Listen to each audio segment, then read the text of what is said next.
تعالى الخص لك جلسة النهاردة في البورصة المصرية في دقيقة واحدة بس، وفي آخر الفيديو هقولك على أهم الفرص للأسهم بكرة إن شاء الله.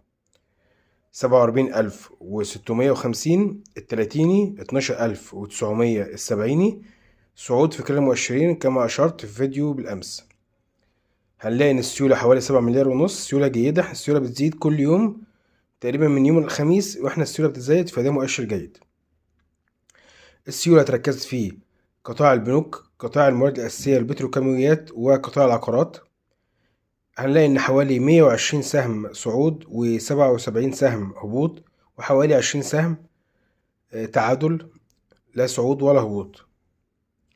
هنلاقي إن السوق النهاردة كان فيه سيولة بتتزايد. هنلاقي إن أسهم قضية زي فوري وطلعت مصطفى والبنك التجاري هم اللي قادوا الطلعة.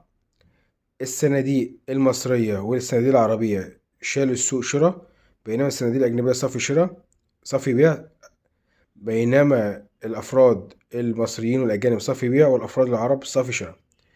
هنلاقي إن بتتزايد ثقة الأجانب والعرب مرة أخرى بالسوق المصري، وبتبادلوا أدوار في الشراء والبيع. بكرة إن شاء الله أتوقع إن طلعت مصطفى، البنك التجاري، وفوري، وأبو قير مقترب بتركميات يتحركوا كويس. بالتوفيق للجميع. السلام عليكم.